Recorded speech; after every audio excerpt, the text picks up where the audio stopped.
Like education, health is yet another area dominated by big money and corporations.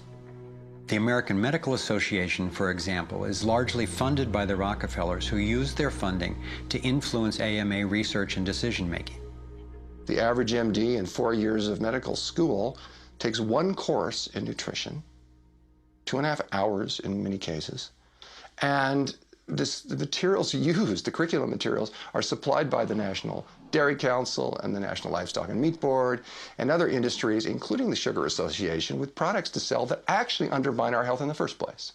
Unfortunately, the way the system of medicine is set up, medical education is primarily funded by pharmaceutical companies. So there's a motive to make and sell as many drugs as possible. It's also a very time-effective way of making money for the physician, for the pharmaceutical company, for the whole medical establishment. But it's really perpetuating the problems it was meant to alleviate. Side effects may include nausea, dry mouth, and constipation. Decreases in white blood cells, which can be serious. Sexual side effects, diarrhea, nausea, and sleepiness. Can lead to coma or death.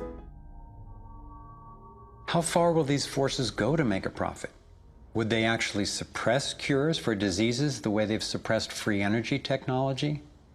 Sadly, my research has shown me the answer is yes.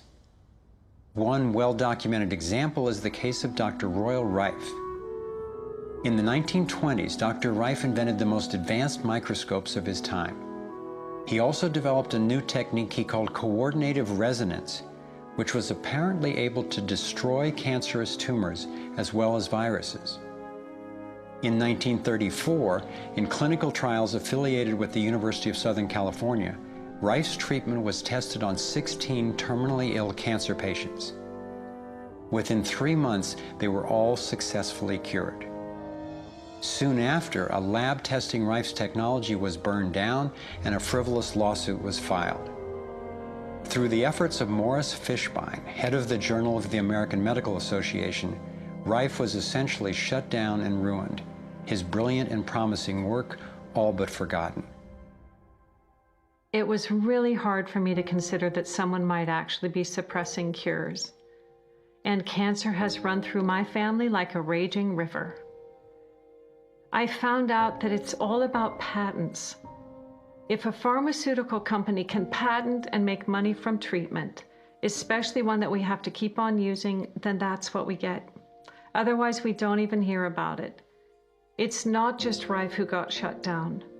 Reen Case had an old Indian Ojibwe formula that was effective. Harry Hoxsey and Max Gerson had natural remedies that worked. But you know, if you go and you look them up, the AMA makes them sound like complete quacks.